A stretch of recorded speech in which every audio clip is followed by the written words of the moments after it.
আমরা এটা বেশ আগে একদিন শুরু করছিলাম, তারপরে মাঝখানে গন্ডগোল গেল বা হালাকা বন্ধ ছিল। তারপরে আমরা যখন আবার শুরু করছি তখন সেকেন্ড দিন আবার আমরা পেছন থেকে শুরু করছিলাম। তো আমরা 12টা পয়েন্ট আগে একটু বলে নিই, তারপরে আজকে যেখান থেকে শুরু করব সেখানে যাব। প্রথমটা হচ্ছে কোনো প্রকার বড় শিরকে যদি লিপ্ত হন আপনি, তাহলে আপনার ঈমান নষ্ট হয়ে যেতে পারে। সেই শিরকের ভিতরে 4টা সাবসেকশন আছে যেগুলো আমরা গতদিন পড়ছি। তারপরে সেকেন্ডটা হচ্ছে আপনার এবং আল্লাহর মাঝে যদি কোনো মধ্যস্থতাকারী আছে বলে আপনি মনে করেন বা প্রয়োজন আছে বা কোনো মধ্যস্থতাকারীকে নির্ধারণ করেন, আপনার ঈমান নষ্ট হয়ে যেতে পারে বা আপনি ইসলাম থেকে বের হয়ে যাবেন। অফকোর্স একটা অজ্ঞতার অজুহাত তারপরেও থাকবে। এমন হতে পারে যে জিনিসটা আপনি জীবনে জানেনই নাই, শোনেনই নাই। জাস্ট ফর এক্সাম্পল, গতকালকে কেউ খ্রিশ্চান থেকে বা হিন্দু থেকে মুসলমান হয়েছে, সে হয়তো ব্যাপারগুলো শুনেই নেই বা জানেই না, সেটা এক্সেপশন। মানে অজ্ঞতার একটা অজুহাত কিন্তু ইসলামে থাকবে, সবসময় আসছিল এবং থাকবে। এটা আল্লাহর সাথে আপনার হিসাব। কিন্তু আমরা যেমন বলতেছি, তো আমরা জেনারেল রুলগুলো বলতেছি, এটা কারো বেলা অ্যাপ্লিকেবল নাও হইতে পারে। 3 নম্বরটা হচ্ছে কাফেরদেরকে কাফের মনে না করা। 4 নম্বরটা হচ্ছে আল্লাহ রসুল সাল্লাল্লাহু আলাইহি ওয়াসাল্লাম যে জীবন ব্যবস্থা নিয়ে আসছেন, এর চেয়ে বেটার কোনো জীবন ব্যবস্থা আছে এরকম মনে করা, অথবা সেটাকে রিপ্লেস করতে পারে কোনো জীবন ব্যবস্থা, সেটা মনে করা। 5 নম্বরটা হচ্ছে দিনের কোনো অবিচ্ছেদ্য অংশকে অপছন্দ করা, এমনকি আপনি নিজে যদি সেটা করেনও, আপনি হয়তো নিজে পালন করেন অভ্যাসবশত বা সামাজিক প্রেশারে, কিন্তু আপনি জিনিসটাকে অপছন্দ করেন, সেরকম কিছু হলেও আপনার ঈমান নষ্ট হয়ে যেতে পারে। 5 নম্বর। 6 নম্বর হচ্ছে দিনের কোনো ব্যাপার নিয়ে হাসি ঠাট্টা বা বিদ্রূপ করা। 7 নম্বর হচ্ছে জাদু টোনা তন্ত্রমন্ত্র ইত্যাদিতে বিশ্বাস করা বা ইত্যাদিতে রিসোর্ট মানে ইত্যাদির কাছে যাওয়া বা হেল্প করা বা এগুলো করা। এইখানে অবশ্য ভবিষ্যৎ গণনার ব্যাপারও, ভবিষ্যতের গণক যারা অথবা যারা এই যে অ্যাস্ট্রোলজার যারা, তাদের কথাও আসবে, আমরা পড়বো পরে, এক্সপ্লেনেশনে গিয়ে আমরা দেখব। 8 নম্বর হচ্ছে মুসলমানদের এগেন্সে কাফেরদের পক্ষ নেওয়া বা তাদেরকে সাহায্য করা। 9 নম্বর হচ্ছে এটা মনে করা যে কোনো মানুষের শরীয়ত না মানলেও চলে। ফর এক্সাম্পল পীর ফকির বা এই ধরনের, তারা শরীয়তের ঊর্ধ্বে বা তাদের না মানলেও চলবে। 10 নম্বর হচ্ছে দিন থেকে মুখ ফিরায় নেওয়া, by not learning and not practicing. শিখলেন না, প্র্যাকটিস করলেন না, দিন থেকে মুখ ফিরায় নিলেন। 11 নম্বর হচ্ছে দিনের অবিচ্ছেদ্য কোনো অংশকে অস্বীকার করা। আগে বলছিলাম কিন্তু অপছন্দ করা, আর এখন বলতেছি অস্বীকার করা। আর 12 নম্বর হচ্ছে সালাত পরিত্যাগ করা। এটা সবার মতে কুফর না বা সবার মতে না, কিন্তু 3টা ভাগ আছে, এটা নিয়ে আমরা পরে কথা বলবো। 3টা ভাগে মানে 3টা ধারণা আছে ইসলামী ওয়ার্ল্ডে এই ব্যাপারটা নিয়ে। তো আমরা এখন তাহলে আমাদের আজকের পার্টে চলে যাই। আজকের পার্টটা হচ্ছে অবিশ্বাসীদেরকে বা কাফেরদেরকে কাফের মনে না করা। এটা আমাদের দেশে অনেক মানুষ এই দোষে দুষ্ট হবেন এবং অনেক বড় বড় মানুষরা এই ভুলটা করছেন। আল্লামা ইকবাল যিনি, উনি কিন্তু এই ভুলটা করছেন। উনি বলছেন যে হিন্দুদেরকে কাফের বলা যাবে না, তার কারণ হিন্দুরাও কোনো না কোনো হায়ার গডে বিশ্বাস করে। এই যে কথাটা বলছে, ওনার মানে ইসলামিক জ্ঞান কতটুকু ছিল এটা নিয়ে অনেক প্রশ্ন আছে। ওনাকে আল্লামা কারা বানাইছে সেটা নিয়ে আমার প্রশ্ন আছে। আমি আগেও বলছি ওনার সম্বন্ধে একটু কসন, কারণ আমাদের দেশের জুমার খুতবাতে ওনার শের পড়া হয় বা ওনার কথা বলা হয় এবং খুব ভক্তিশ্রদ্ধা ভরে বলা হয়। সুতরাং আপনারা এটা একটু আপনারা নিজেরাও সাবধান থাকবেন বা করবেন।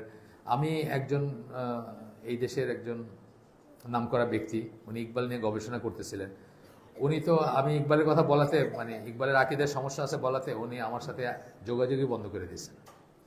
মানে এতই মাইন্ড করছেন উনি আর কি। কিন্তু ইকবালের যে বইটা আছে, reconstruction of religious thought in Islam, এই বইটা সৌদি আরবে ব্যান্ড। এবং যদি আপনারা পড়ে থাকেন বা পড়েন তাহলে দেখবেন কেন ব্যান্ড হয়েছে। এটা একদম মানে একেবারে ভ্রান্ত এবং একেবারে ডেভিয়েটেড একটা লেখা। তো সেই লক্ষ্যে কিন্তু আমরা আসলে কাকে প্রেস করতে হয় সেটাও জানি না। আপনি পাকিস্তানের টেলিভিশন দেখবেন, বড় বড় মানে মৌলানারা সব কায়েদে আজমকে করতেছেন প্রেস। পাকিস্তান টিভি দেখবেন, বড় বড় মৌলানা বড় বড় কায়েদে আজমের চরিত্র ফুলের মতো পবিত্র বলতেছেন। কায়েদে আজম তো ইসমাইলি শিয়া ছিলেন, পাকিস্তানের কায়েদে আজম যিনি, মোহাম্মদ আলী জিন্নাহ। উনি পাকিস্তান যেদিন স্বাধীন হয় সেদিন শ্যাম্পেন দিয়ে সেলিব্রেট করতে চাইছেন, আনটিল তার পিএস বা প্রাইভেট সেক্রেটারি যে সে মনে করে দিয়েছে, হুজুর এখন তো রমাদানের টাইম, এখন শ্যাম্পেন দিয়ে সেলিব্রেট করলে মানুষ এটা নেগেটিভলি নেবে আর কি। রমাদান ছিল তখন।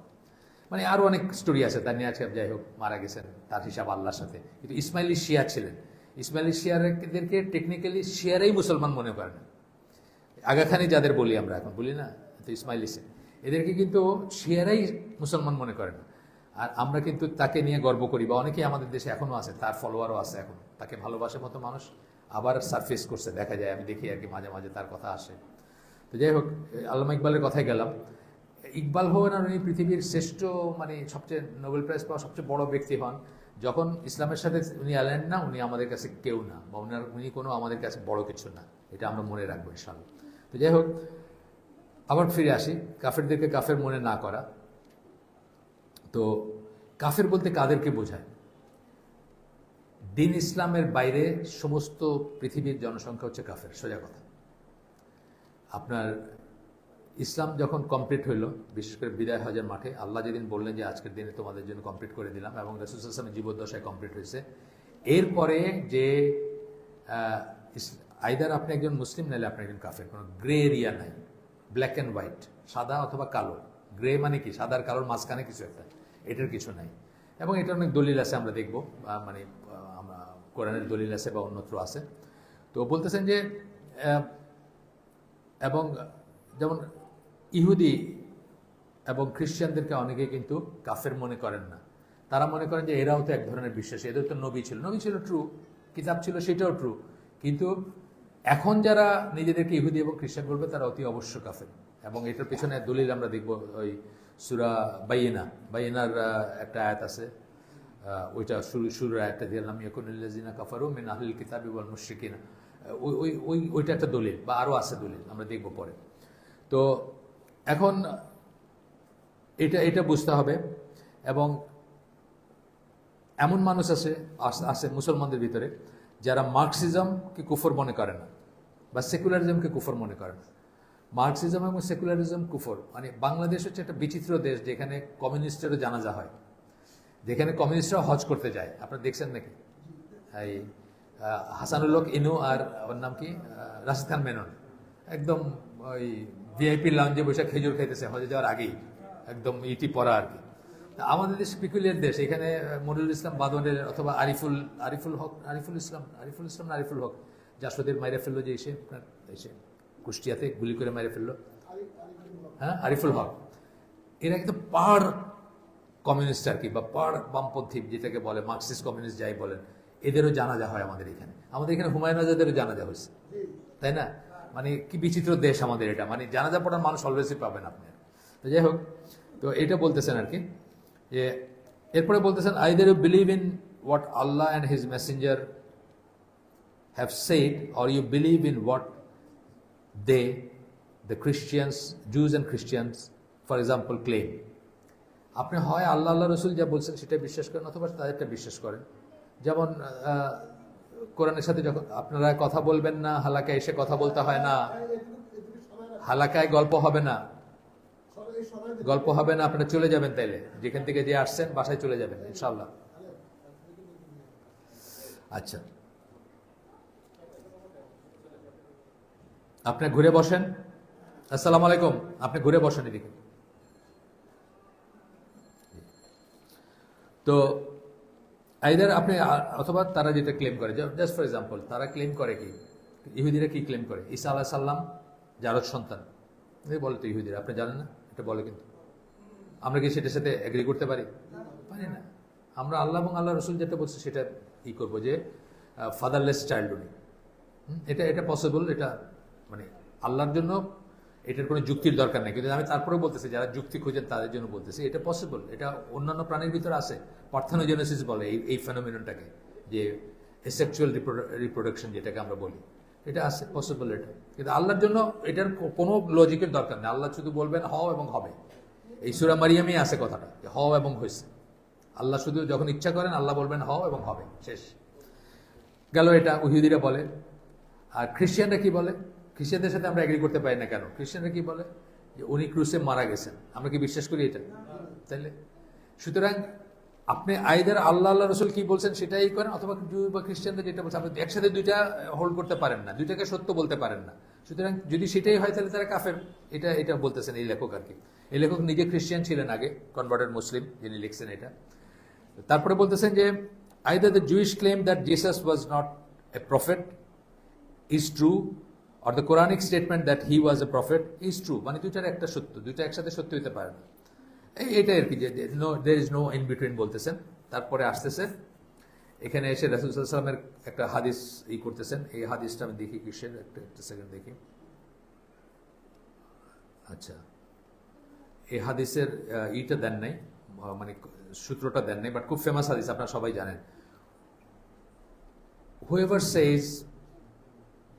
says there is nothing worthy of worship other than Allah, আল্লাহ ছাড়া ইবাদতের যোগ্য কোনো সত্যিকার ইলা নাই, এটা যে বলবে, and denies everything বা rejects everything that is worshipped beside Allah, আল্লাহ ছাড়া আর যা কিছুর ইবাদত করা হয় সেটাকে অস্বীকার করে, then his wealth and blood are inviolable and his reckoning will be with Allah. এই দুটো জিনিস যদি বলে তাহলে তার রক্ত এবং তার সম্পদ আমাদের জন্য হারাম, মানে সেগুলো আমরা ভায়োলেট করব না, তাকে হত্যা করতে পারবো না, তার সম্পদ আমরা নিতে পারবো না, তার সম্পদ আমাদের জন্য জায়েজ না নেওয়া, এবং তার বাদবাকি হিসাব হচ্ছে আল্লাহর সাথে।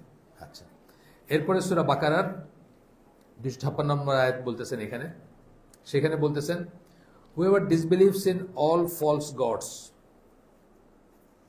সকল মিথ্যা ইলাতে যে অবিশ্বাস করবে এবং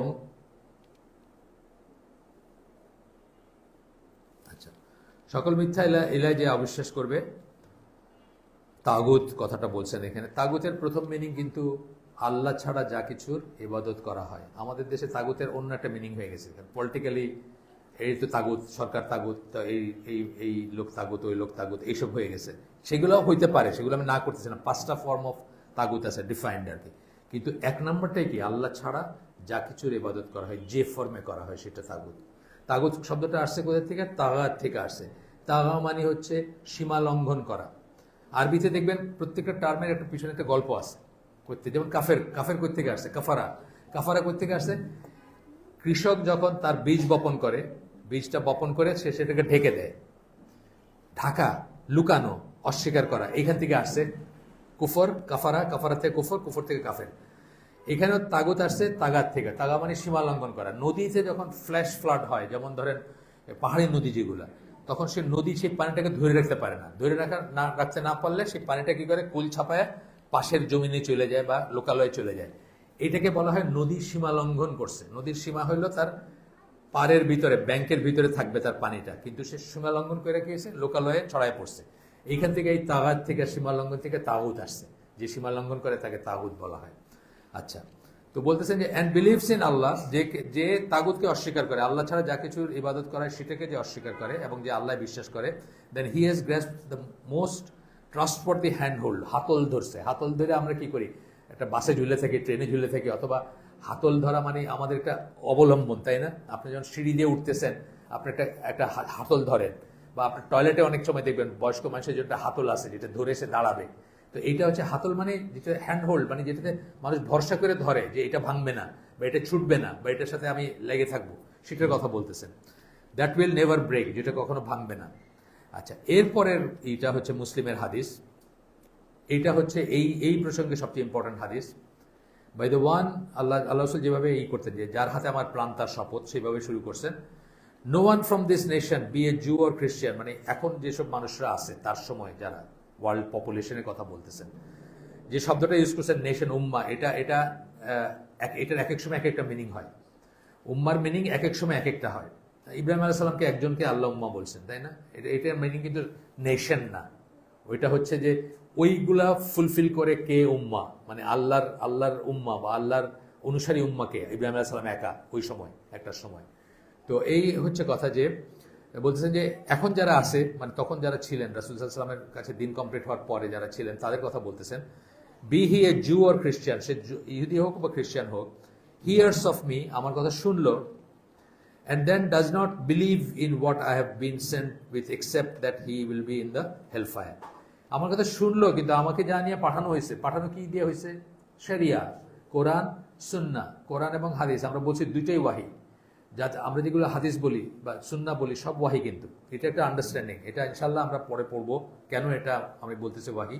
এটার দলিলগুলো আমরা পরে কোনো একটা আমাদের ওই পর্যায়ে যদি যাই, আমরা হালাকা করতে করতে আমরা তখন পড়বো। কিন্তু আপনারা মনে রাখবেন যে দুইটাই কিন্তু ওয়াহি, একটা ওয়াহি মাতলু, একটা ওয়াহি গায়ের মাতলু। মাতলু হচ্ছে যেটা তেলাওয়াত করা হয়, যেটা কোরআন, যেটা আমরা আয়াতগুলো তেলাওয়াত করি, করলে সওয়াব আছে। গায়ের মাতলু যেটা তেলাওয়াত করা হয় না কিন্তু ওইটাও ওয়াহি। ঠিক আছে? তো বলতেছেন যে যা আমি যা নিয়ে আসছি সেটাই বিশ্বাস করলো না, সে জাহান্নামে যাবে। আচ্ছা, এরপরে আপনার এটার আরো দলিল আছে। সূরা আলে ইমরানের 19, সূরা আলে ইমরানের 85 নম্বর আয়াত। আল্লাহ কাছে ইসলাম ছাড়া আর কোনো গ্রহণযোগ্য দিন নাই। আপনার দুইটা আয়াত দেখে নিন, সূরা আলে ইমরানের 19 এবং 85, দুইটা আয়াতের একই কথা, একই টোন। তারপরে আসতেছেন কেন এইসব কথা বলতেছেন, কেন আমাদের এটা বুঝতে হবে যে তারা কাফের, যেন আমরা সাবধান থাকি, যেন আমরা ইন্টারফেথ ডায়ালগের নামে ধোকার ভিতরে না পড়ি। আমাদের তাদেরকে দেওয়ার কিছু নেই। আমরা একটা জিনিস খেয়াল করবো, এটা ইভেন আমাদের দেশেও আছে। এটার একটা হুজু করছিল একবার শাহ আব্দুল হান্নান সাহেব, ওনার নেতৃত্বে ইন্টারফেথ ডায়ালগ। ইহুদি এখানে টিকিয়ালা ব্রাহ্মণ বৈশা হয়েছে, তারপরে ইহুদি তার আমাদের দেশে না, টিকিয়ালা ব্রাহ্মণ, বৌদ্ধ বৈশা রয়েছে, আরও খ্রিস্টান বৈশা রয়েছে। ইন্টারফেথ ডায়ালগ হবে। ডায়ালগ কিসের ডায়ালগ ভাই, আমার একটু বুঝায়েন তো, কিসের ডায়ালগ? হ্যাঁ, আপনি যদি বলেন যে আমাদের এখানে একটা চার্চ আছে, এই চার্চটাতে খালি ওই মানুষের চান্দা চায় এসে, অথবা এটা ওটা ভেঙে দেয়, আমাদের একটু প্রোটেকশন দরকার, ফাইন, আপনারা প্রোটেকশন পাইতে পারেন। মানে যদি আপনি অন্য রিলিজিয়নেরও হন এবং আপনাদের উপাসনাঘর থাকে, সেটার প্রোটেকশন আপনারা পাইতে পারেন, কিন্তু আপনারা এভাঞ্জেলিজম চালাইতে পারেন না। কোনো ইসলামিক স্টেটে কোনো অন্য দিন প্রচার করতে পারেন না। এভাঞ্জেলিজম মানে দাওয়াতি কাজ করা, যেটা খ্রিস্টান দাওয়াতি কাজ, হিন্দু দাওয়াতি কাজ, যে ইসকন যেটা করতেছে বা অন্য যেটা করতে পারেন না আপনি। এটা যে ইসলামিক স্টেটে তো প্রশ্নই ওঠে না এটা করার, কোনো প্রশ্নই নেই, কোনো অবকাশই নেই এটা করার। এভাঞ্জেলিজমের কোনো অবকাশ নাই। অবকাশ কি আছে? আপনার একটা উপাসনালয় আছে, হ্যাঁ, সেটা গভর্নমেন্ট আপনাকে দিবে, তারও একটু কন্ডিশন আছে অনেক। আপনি অবশ্যতা স্বীকার করবেন, জিজিয়া কর, এখানকার নিয়ম কানুন মানবেন, তারপরে আপনাকে করা হবে। শুনতে যত খারাপই লাগবে, this is what Islam is. আপনার পছন্দ হোক আর না হোক, এটাই ইসলাম। এভাঞ্জেলিজমের কোনো নাই। আপনি বৈশা দিন পালন করবেন, আমার ছেলেরা গিয়া নাচ গান দিয়া, মেয়ে দিয়া ভুলাই নিয়ে, তারপরে স্কলারশিপের কথা বলে তারা খ্রিস্টান বানাবেন। এখানে কি করতেছে ভাই? নটরডেম কলেজ আর সেন্ট জোসেফ স্কুল কি করতে আসছে এখানে? ওয়াইডব্লিউসিএ কি করতে আসছে এখানে? আপনারা আমি ইসে থাকি, যে গ্রিন রোডে থাকি, ওখানে একটা ওয়াইডব্লিউসিএ শাখা আছে। সকালবেলা দেখবেন ইয়া লম্বা দাঁড়িয়ালা, মাথায় টুপিয়ালা ভদ্রলোক, সব নেকাব হিজাব পরা মহিলা একদম প্যারেড করতে করতে মেরে নিয়ে দিয়ে আসতেছে। তা আপনি তো নেকড়ের কাছে ছাগলের বাচ্চা দিয়ে আসতেছেন। ওরা কি করতে আসছে এখানে? ও তো বলতেছেই যে ওরা ইয়াং ওমেন্স খ্রিস্টান অ্যাসোসিয়েশন, ওরা এখানে মিশনারি। ওরা মিশনটা কি? আপনাকে খ্রিস্টান বানাইতে চাইতেছে ওরা। আপনার এটা বুঝতে কোনো কষ্ট হওয়ার কথা না। কিন্তু আমাদের দেশটা যেহেতু ইসলামিক স্টেট না, সুতরাং আমাদের গভর্নমেন্টও বুঝে না, আমাদের গভর্নমেন্টের শীর্ষ ব্যক্তিরা তারাও কিছু বুঝেন না। মনে করেন যে লাকুম দিনুকুম ওয়ালিয়া দিন।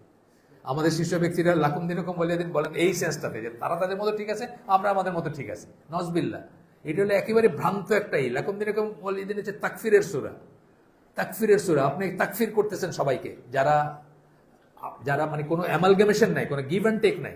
আপনার সাথে আপনার কতটুকু আমার, আমি কতটুকু আপনার করি, এটার কোনো স্কোপ নাই। আপনি জানেন তো, মানে দিনের শেষ ইবাদতটা হচ্ছে আল্লাহ রাসূল সাল্লাল্লাহু আলাইহি ওয়াসাল্লাম কি করতেন? বিতরের নামাজে অথবা ফজরের ইউজুয়ালি কি করতেন? সূরা কাফিরুন এবং সূরা ইখলাস দিয়ে পড়তেন। সূরা কাফিরুন হচ্ছে তাকফিরের সূরা। আপনি তাকফির করতেছেন, ইসলাম ছাড়া, মুসলিম ছাড়া সবাই আছে, সবাইকে আপনি কাফির বলতেছেন। তোমার সাথে আমার কোনো গিভ অ্যান্ড টেক নাই বলতেছেন। কিন্তু আমাদের দেশে এটা একদম লিডার থেকে নিয়ে সবাই বলে যে তার ধর্ম তার, আমার ধর্ম আমার, এটা মানে বুঝে এটা, মানে আমরা একসাথে থাকবো পাশাপাশি, সেটা করবো, আমি আমারটা করি, তা না। ব্যাপারটা হলো তাকফির। তোমার সাথে আমার কোনো গিভ অ্যান্ড টেক নাই। তোমার আমি কি দিব? তুমি ইন্টারফেথ ডায়ালগ করবো আমার সাথে, আমি কি দিব? আমার দেওয়ার কিছু নাই।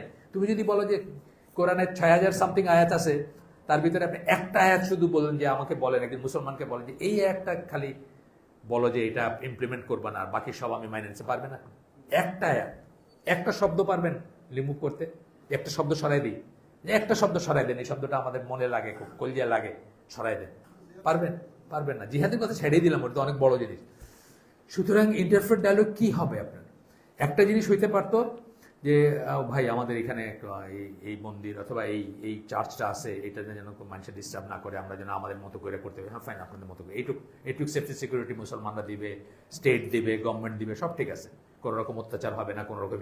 কিন্তু আপনি এভাঞ্জেলিজম করবেন, আমার পোলাপানরে আপনি প্রসাদ খাওয়াইবেন, ইসের পূজার প্রসাদ খাওয়াইবেন, আপনার মূর্তির পায়ের কাছ থেকে আইনে খাওয়া খিচুড়ি খাওয়াইবেন আর লাবড়া খাওয়াইবেন, আর আমি বসে বসে দেখবো, এটা তো হইতে পারে না। তাই আমাদের দেশে এই বুঝটা নাই কারো। এই জন্য এভাঞ্জেলিজমের 19টা ডিনোমিনেশনের চার্চ, এটা বলতেছে আমি 2012-13 কথা, আমি এটা রিসার্চ করছিলাম, এটার উপর পড়াশোনা করছিলাম। 19টা ডিনোমিনেশনের চার্চ এখানে কাজ করে বাংলাদেশ। 19টা বুঝছেন, লুথারান, সেভেন ডে অ্যাডভেন্টিস্ট, আরো কি কি আছে না, এই বর্ন এগেন খ্রিস্টিয়ান, তারপরে ক্যাথলিক, তারপরে প্রোটেস্টান, অনেক অনেক অনেক সেক্ট আছে ওদের। মর্মন টর্মন অবশ্য নাই বোধ হয়, মর্মন টর্মন একটু রেয়ার, কিন্তু অন্যরা আছে। 19টা ডিনোমিনেশন চার্চ এখানে কাজ করে, এবং যারা নিজের দেশে দিন পালন করতে পারে না, দিন প্রচার করতে পারে না, তারা এসে এখানে আপনার এভাঞ্জেলিজম করে, এখানে এসে মানুষের দাওয়াত দেয়। নিজের দেশে পারে না, কিন্তু ডেনমার্কের আছে, এখানে চার্চ আছে, ডেনিশ চার্চ আছে, নিজের দেশে করতে পারে না, তাদেরকে মানে ঠেঙ্গায় দিবে ধরে, সেকুলার দেশ এগুলো, এখানে এসে করে তারা। যাক, বিসাইডস দ্য পয়েন্ট, হঠাৎ মনে হইলো যে ইন্টারফেথ ডায়ালগটা বিশাল ধোকা, বুঝছেন? আমাদের এগুলো আমাদের হুজুররা বুঝে না, চট করে চলে গেছে, পাশাপাশি বসছে, বলে না আমরা তো ভাই ভাই সব। আপনি একটা অমুসলিমকে ভাই ডাকতে পারেন না, এই যে কাফের দিকে কাফের মনে না করা, ভাই ডাকতে পারেন না, মন্টু যা মানে মন্টু ভাই কইতে পারেন না, বুঝছেন কথাটা? বলতেছেন আমরা সবাই ভাই ভাই, কালকে পরশু তো দেখলাম সব ভাইরা, আমাদের হিন্দু ভাইরা, খ্রিস্টান ভাইরা কালকে বলতেছে ভাই ডাকতে পারেন না। ওয়ালাল বারা পড়ে দেখেন, আপনি কোন কাফের মুশরিককে ভাই ডাকতে পারেন না। আল ওয়ালাল বারা ডক্টর সালাল ফৌজানের পড়বো আমরা এখানে ইনশাল্লাহ একদিন। আপনি কাফের মুশরিককে ভাই ডাকতে পারেন না, মিস্টার অমুক ডাকেন, অথবা আমাদের দেশে কি দাদা ডাকে না, দাদা ডাকে, বাবু ডাকে, আছে না, বাবু ডাকে, দাদা ডাকে, দেখেন বাবু দাদা ডাকে। কাফেরকে ডিস্টিংক্টলি দেখে বোঝা যেতে হবে কাফের, এটাও ইসলামিক স্টেটের একটা আগে ছিল আর কি। তাকে দেখে বোঝা যেতে হবে যে সে কাফের, অ্যামালগামেশন যেন না হয়। আমার মেয়ের সাথে 6 মাস পূরণ করার পরে আমি জানলাম যে ও এটা তো আসলে অন্য জিনিস। আছে না নামগুলো আজকে এরকম না, মুসলমানের নামও সঞ্জয়, ওর নামও সঞ্জয়, হ্যাঁ, ইউনিভার্সিটিতে পড়তেছে ইন্টারন্যাশনাল রিলেশনস, দোস্তি। 6 মাস প্রেম করার পরে জানলাম যে ছেলেটা হিন্দু আসবে। এই ক্যামোফ্লেজ চলবে না, ইসলামিক স্টেটে চলবে না, বা ইসলাম দ্বারা পরিচালিত দেশে চলবে না। এটা ঘৃণার ব্যাপার না, এটা হলো ডিস্টিংশন। এই জন্য আপনারা দাঁড়িয়ে রাখতে বলছে, এই জন্য আপনারা টাকনোর উপরে কাপড় পরতে বলছে। 1000 লোকের ভিতরে যেন আপনারা দেখে চেনা যায় এই মুসলমান, কোনো কনফিউশন থাকবে না। আর উল্টাভাবে 1000 লোকের ভিতরে ওরা দেখে যেন বোঝা যায় ও কাফের। কিন্তু আমরা এখন কাফের কাপড় চোপড় সব পরে ফেলছি, শার্ট প্যান্ট। এই শার্ট প্যান্ট আপনার 1800 সামথিংয়ে এই মোহাম্মদ আব্দু আপনার ইজিপশিয়ান গ্র্যান্ড মুফতি ছিল, সে একটা বিশাল স্টোরি আর কি। মানে কে ইসলামের বড় ড্যামেজ করছে গত শতাব্দী, মানে গত 150-200 বছরে, তার ভিতরে একটা কম্পিটিশন আছে। কামাল আতাতুর্ক, স্যার সৈয়দ আহমেদ নাকি মোহাম্মদ আব্দু, বেশ বড়, মানে ওদের ভিতরে কম্পিটিশন আছে কে বেশি 12টা বাজিয়েছে। তো মোহাম্মদ আব্দু সম্ভবত, কারণ তার পজিশনটা ছিল ওরকম, ইজিপ্টের গ্র্যান্ড মুফতি, বুঝছেন না, আল আজহার ইউনিভার্সিটির রেক্টর ছিল। তো সে জায়েজ করছে আপনার শার্ট প্যান্ট পরা, তার আগে এগুলোকে হারাম মনে করতো। তার আগে শার্ট প্যান্ট কোট এগুলো পরা, হ্যাট পরা, এগুলোকে হারাম মনে করতো, কারণ ওটা কাফের সদৃশ্য ছিল ওটা, সেই জন্য মনে করতো। যাই হোক, যেটা আবার ফিরে আসি যে গিভ অ্যান্ড টেক না, এটা এই ট্র্যাপে পড়বেন না, কোনো ইন্টারফেট ডায়ালগ নেই। হ্যাঁ বলেন যে শান্তির জন্য, সেফটি সিকিউরিটির জন্য বলেন, কোনো আপত্তি নেই, সেটা ঠিক আছে। এখনকার কিছু কিছু জিনিস ঠিক আছে, যে আচ্ছা ঠিক আছে, এদেরকে এরা এইটুকু এদের রাইট আছে, এই রাইটটা কেউ ভায়োলেট করবে না, সেই রাইটটা ওয়েল ডিফাইন্ড থাকবে, ওর ভিতরে সীমাবদ্ধ থাকবে, ঠিক আছে। কিন্তু এভাঞ্জেলিজম বলতেছে আমি প্রচার করা, যেটা এইটা ইসলামিক স্টেটে একেবারে নিষিদ্ধ।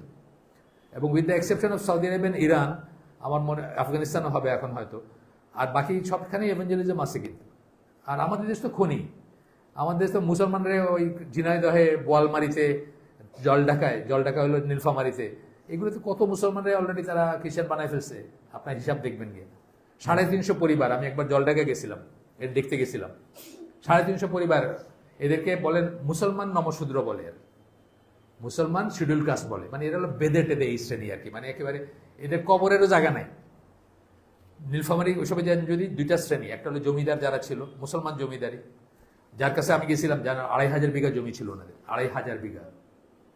তো ওইখান থেকে ওই একটা মাদ্রাসা করে দিয়েছেন ওদেরকে, এই 350 পরিবারকে ফিরায় নিয়ে আসছেন। আহসান সামথিং চৌধুরী ওনার নাম ছিল, আমি ভুলে গেছি। উনি তবলিগপন্থী ছিলেন, ওনার এগেন্স্টে খ্রিস্টানরা কেস করছে যে এই 350 ফ্যামিলিকে ফিরায় নিয়ে আসছেন যে এই জন্য। তারপরে ওদেরকে উনি জায়গা দিচ্ছেন, কবরস্থানে জায়গা দিচ্ছেন, মাদ্রাসার জায়গা দিচ্ছেন। ওইরকম একটা মাদ্রাসা ভিজিট করতে গেছিলাম আমি এক শীতের রাত্রে আর কি। তো দেখলাম যে অন্যরকম করবো, 150 বিঘা জায়গা নিয়ে হাউস অফ গড, মানে খ্রিস্টান মিশনারি জায়গা। তখন এমন একটা অবস্থা ছিল যে আপনি 150 বিঘা জমি নিয়ে বলেন যে আল্লাহর ঘর, আপনার পরের দিন আপনি বাংলাবাই হয়ে যাবেন, এরকম অবস্থা ছিল না আমাদের দেশে। কিন্তু তাদের বেলায় নাই। এই যে ডবল স্ট্যান্ডার্ডটা, আমরা আশ্চর্য লাগে যে সৌদি আরবের এই যে এত পাওয়ারফুল এরা, এদের অনেক লিভারেজ ছিল। আজকে যদি এখনো যদি সৌদি আরব বলে যে ইন্ডিয়ান কোনো প্রোডাক্ট আমরা নিব না, কালকে পায়ে ধরবে, ঠ্যাঙ্গে ধরবে গিয়ে সৌদি আরবে। আজকে যদি বলে যে ইন্ডিয়ান কোনো মানুষকে আমরা এমপ্লয় করবো না, কালকে ঠ্যাঙ্গে ধরবে সৌদি আরবের, এই অবস্থা। খালি একটা তৃতীয় শ্রেণীর রাজকুমারী হিন্দাল কাসেমি বলছিল, খালি একটা কিসের প্রোটেস্ট করছিল, সাথে সাথে কাপাকাপি ছুটে গেছে। কত রকম করে তারা মানে এটার করছে, একটা কারে জানি স্যাকো করছে, যে এই বিজেপির কে একটা জানি কথা বলছিল তাকে স্যাকো করছে, একটা রাজকুমারী, তাও শারজা বা ওইরকম মানে আপন মেয়ে না, ভাতিজি বা এরকম কিছু আর কি। সে তারপরে সে বলতেছে আমি তো মনে প্রাণে ইন্ডিয়ান, মানে ইন্ডিয়ান সবকিছু আমার ভালো লাগে, কিন্তু এটা টু মাচ, মানে সে যোগা করে, সে আর কি মানে ওই লাইনের, কিন্তু সে আর নিতে পারে না এটা, যে যেমন ভাবে মুসলমানদের এগেন্সে ডিসইনফরমেশন ছড়াচ্ছে, সে বলছিল এটা টু মাচ, এই জন্যই কিন্তু খবর হয়ে গেছে। আজকে যদি যেগুলো পাওয়ারফুল ছিল, বিশেষ করে সৌদি আরব, বিশেষ করে এমিরাতে মানে কত ইন্ডিয়ান আছে এটার কোনো হিসাব নাই। এরা যদি বলতো যে এইরকম করলে কালকে থেকে ইন্ডিয়ান নেওয়া বন্ধ, দেখে ঠ্যাঙ্গে ধরতো কে, কারণ এদের ওষুধটা হলো ওইটা, যেটা আমি বললাম যে প্রথম আলো ডিসিশনে কাঞ্জা লাভ আছে, পয়সাগুলো তো আপনারা দিচ্ছেন, দেশের 1 নম্বর পেপার, এত সার্কুলেশন, এত ইয়াং কানতেছেন, তো পয়সাগুলো দিতেন না বা ক্যাম্পেইন চালাইছেন, এমনি দেখছেন সব ঠিক হয়ে যেত। কারণ পয়সা হলো ওদের গড, কাফেরদের গড হলো পয়সা, এটা মনে রেখেন। কাফেরদের গড হচ্ছে পয়সা, পয়সাতে আপনি করেন, আপনার ঠেঙ্গে পড়বে। ওই যে ডেনমার্কে একবার বয়কট করলো, দেখেন নাই? যারে যখন বয়কট করছে, কিভাবে আইসা করছে, কারণ ওইটা হলো তাদের গড, ওইটা আটকায় দেয়। শেষ আয়াতটা পড়ি এই প্রসঙ্গে, নেভার উইল, সরি একটু গল্প হয়ে গেল না, অনেক গল্প হয়ে গেল। আসলে তাড়াতাড়ি করে এটা লেখা শেষ করে কি হবে যদি আপনারা কিছু বাড়িতে না নিয়ে যান? এখানে শুনলেন, শুনে গেলেন, গিয়ে আবার বাদাম চিবাইতে শুরু করলেন, চা খেতে শুরু করলেন, এভরিথিং ইজ ওকে, এভরিথিং আগের মতো, তাহলে তো লাভ নাই। একটু চিন্তা করবেন আপনারা, দুইটা কথা খারাপ লাগলেও চিন্তা করবেন, শুনতে যদি কঠোর লাগে তাহলেও চিন্তা করবেন যে আচ্ছা কি করলো, এগুলো তো কিন্তু শুনি নাই, আচ্ছা দেখি একটু গিয়ে। আর কালকের থেকে আর প্রণব দা বা প্রণব ভাই ডাকবো না আর কি, ওটা চেঞ্জ করবো, বা ভাই ডাকবো না আর কি। আসেন, ওয়ালাল বারা কিন্তু ফরজ বা ওয়াজিব, এটা অনেকে আমরা জানি না। আল ওয়ালা ওয়াল বারা হচ্ছে ফরজ বা ওয়াজিব, ইসলামের ফরজ বা ওয়াজিব একটা জিনিস। এবং আপনি যে লা ইলাহা ইল্লাল্লাহ বুঝছেন, তার শর্তগুলো আমরা এখানে পড়ছি। সবচেয়ে ইম্পর্টেন্ট শর্ত হচ্ছে আল্লাহর জন্য ভালোবাসা এবং আল্লাহর জন্য ঘৃণা করা, এটাই আল ওয়ালা আল বারার বেসিক কথা। সুতরাং আল্লাহর এক্সিসে যে আছে আপনি তাকে ভালোবাসেন। আমার একদিন জিজ্ঞেস করতেছিল জাফর ইকবাল নিয়ে আমার মতামত কি, আমি বলতেছিলাম যে বিয়ারিংয়ের চাক্কার উপরে কাঠের, দেখছেন না বিয়ারিংয়ের চাক্কা দিয়ে গাড়ি বানায়, পা কাটা যে ফকির মসজিদের সামনে ভিক্ষা করে, ও আমার কাছে জাফর ইকবাল হচ্ছে শ্রেয়, কারণ ও মুসলিম আর ও হচ্ছে কাফের বা আত্মস্বীকৃত কাফের, নিজেকে নাস্তিক বলে আর কি। এইটা আমাদের, এই লাইনটা যেন আমাদের ভুল না করি আর কি। কাফেরকে কাফের মনে করতে হবে, স্পেশালি যারা এস্টাবলিশ কাফের। কারো সন্দেহ আছে আপনাকে তাকফির করতে আমি বলতেছি না, কিন্তু আপনাকে ফতোয়া দিতে বলতেছি না, কিন্তু যে কাফের তাকে কাফের মনে করতে হবে, তাকে বলতে হবে। তারা কারা? মেনলি দুনিয়ায় যত মুশরিক আছে সব, পৌত্তলিক যারা আছে, দুনিয়ায় যত খ্রিস্টান আছে সব, দুনিয়ায় যত ইহুদি আছে সব, এরা তো ডিক্লেয়ার্ড কাফের। আর মুসলমান কাফের যারা, তাদের ব্যাপারে আপনার একটু চিন্তার অবকাশ আছে, যে তাকে আমি শিওর হইতে হবে, অনেক কটা প্রতিবন্ধকতা আছে সেইগুলো, তারপরে তাকে মনে করবেন বা ফতোয়া আপনার দেওয়ার, এটা আমাদের কাজ না, এটা হচ্ছে কাজীর কাজ, এটা হচ্ছে রাষ্ট্রযন্ত্রের কাজ। সুতরাং আমরা ফতোয়া দিব না, কিন্তু কাউকে কাফের জ্ঞান করবেন কিনা সেটার ব্যাপারে অনেক ব্যাপার আছে, এগুলো জানবেন, পড়বেন, তারপরে করবেন মনে করলে আর কি। কিন্তু যারা এস্টাবলিশ কাফের, লাইক অল মুশরিক, হিন্দু বৌদ্ধ থেকে শুরু করে জাপানিজ চাইনিজ যা আছে দুনিয়াতে, ইসলামের বাইরে যারা আছে, বলেই তো দিলাম সিম্পল কথা, ইসলামের বাইরে যারা আছে তারা নিঃসন্দেহে কাফের, এটা হচ্ছে কথা। এই আয়াতটা সূরা বাকারা 120 নম্বর আয়াত, never will the Jews and Christians be satisfied with you O Muhammad. Allah রসুলকে বলতেছেন আল্লাহ, কিন্তু আমাকে না, আপনারে না। আমাদের আপনারা তো কফি খাওয়াইলেই শেষ, ভালো করে যেহেতু কফি খাওয়া, একটু জাপান কি বলে, একটু জার্মানিতে নিয়ে যায় প্লেনের টিকিট দিয়ে, বাস হয়ে গেল। আমি তো ইন্টারফেয়ার ডায়ালগে বসে গেলাম গিয়ে ওখানে। তো till you follow their religion, ক্ষান্ত হবে না তারা। মোহাম্মদকে বলতেছেন, মোহাম্মদ সাল্লাহ সাল্লামকে আল্লাহ বলতেছেন, তারা কখনোই ক্ষান্ত হবে না। Till you follow their religion, যতক্ষণ তুমি তাদের ধর্ম অনুসরণ করতে না শুরু করবা। এক্স্যাক্টলি তাই ঘটতেছে এখানে, যতক্ষণ না হবে টানাটানি চলতেছে আমাদের নিয়ে আর কি, কে কাটটা করাবে আমাদের দিয়ে। সে বলো, মোহাম্মদকে বলতেছেন, মোহাম্মদ সাল্লাল্লাহু আলাইহি ওয়াসাল্লামকে বলতেছেন বলো, আল্লাহ বলতেছেন বলো, verily the guidance of Allah that is the only guidance. আল্লাহর হিদায়া বা পথ নির্দেশনা হচ্ছে একমাত্র পথ নির্দেশনা, এর বাইরে কিছু নাই। And if you were to follow their desires, আবার রসুলকে বলতেছেন যে যদি তুমি তাদের হাওয়া, তাদের মন যেটা চায় সেটাকে যদি ফলো করতে যাইতা বা যাও, after what you have received of knowledge, জ্ঞানের যা কিছু তোমার কাছে আসছে তারপরে, অর্থাৎ কোরআন তোমাকে দিছি, সুন্নাহ দিছি তারপরে, then you would have against Allah neither any protector nor any helper. Allah থেকে তোমাকে কোনো প্রোটেক্টর বা হেল্পার রক্ষা করতে পারবে না। আল্লাহর থেকে তোমার কোনো নাসির নাই, মানে তোমাকে প্রোটেক্ট করবে এমন কেউ নাই। তোমার ওয়ালিও নাই, দুইটা শব্দ ইউজ করছেন, ওয়ালি এবং নাসির দুইটাই। একটা বলছেন প্রোটেক্টর, একটা বলছেন যে হেল্পার বলছেন। কিন্তু প্রোটেক্টর শব্দ, ওয়ালি শব্দের ভিতরে প্রোটেক্টর, ফ্রেন্ড, হেল্পার সব অর্থগুলো আছে ওয়ালি শব্দের ভিতরে। গার্ডিয়ান সবকটা আছে ওয়ালির ভিতরে। ওয়ালি আসছে ওয়ালার থেকে, ওই যে আল ওয়ালা ওয়াল বারা বললাম, ওইখান থেকে ওয়ালি আসছে। ওয়ালির প্লুরাল হচ্ছে আউলিয়া, যেটা আমাদের দেশে আবার একটা বিশেষ শ্রেণীর মানুষকে মনে করে। আচ্ছা, এই পয়েন্ট গেল আমাদের। 3 নম্বর পয়েন্ট আমরা শেষ করছি, 4 নম্বর পয়েন্টে আসবো। তার আগে উনি কিছু কথা বলছেন, এগুলা একটু ইম্পর্টেন্ট কথা।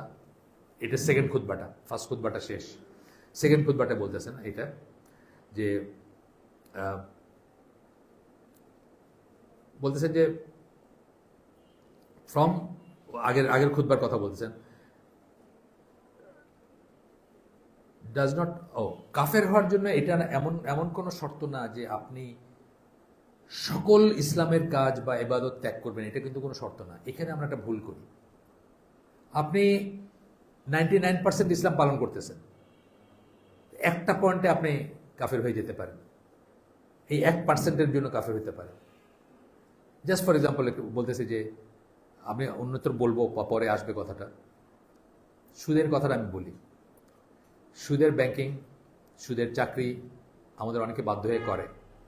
অনেক মানুষ আছে যারা বাধ্য হয়ে করে, সে আর কিছু শিখে নাই, সে আর কিছু জানে না, তার বাসায় 14টা প্লেট পড়ে, সে কোনো চাকরি পাচ্ছে না, অল্টারনেটিভ কিছু পাচ্ছে না, তার সেই ইমানের জোর নাই, সে বাধ্য হয়ে করতেছে সুদের চাকরি, ব্যাংকে ধরে, সুদের ব্যাংকে চাকরি করে।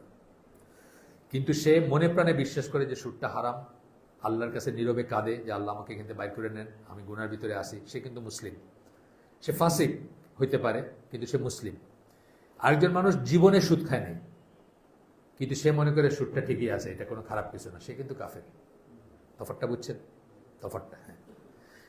তো এরপরে বলতেছে যে, এই জন্য বলতেছে যে that living Islam does not necessitate, এটা 6 এর পরে সি এর পরে এস, তো ওই শ্যামবাজারের শশীবাবু শশা খেয়ে ওই রকম হয়ে যায়, তাড়াতাড়ি বলতে গেলে চলে আসে। যাই হোক, that one leaves all of it, সবটুকু ছেড়ে দিবেন ইসলামের, এটার দরকার নেই। এটা না, এটা যেন ভুল না করি আমরা, যে আমি তো অনেক কিছু, আমি তো নামাজ পড়ি, রোজা রাখি, হজ করি, সব করতেছি, কিন্তু আপনি 40 বছর আগে অলরেডি কাফের হয়ে গেছেন, এটা আপনি জানেনও না, এই জন্য এটা জানা দরকার। All of it and does not practise any part of it, এমন কোনো কথা নাই যে কিছুই করে না সে, এরকম হইতে হবে এমন কোনো কথা নাই। Instead, one might still be practicing parts of Islam and calling himself a Muslim. সে ইসলাম পালন করতেছে, নিজেকে মুসলিম বলতেছে, while in reality he has some characteristic, কিছু বৈশিষ্ট্য আছে তার ভিতরে, বিলিফ অর অ্যাকশন, কিছু বৈশিষ্ট্য আছে, বিশ্বাস আছে অথবা কাজ আছে, কতগুলো কাজ আছে, কুফর অফ অ্যাকশন আছে, কুফর অফ বিলিফ আছে, এগুলো আমরা পরে ডিটেলস পড়বো ইনশাআল্লাহ।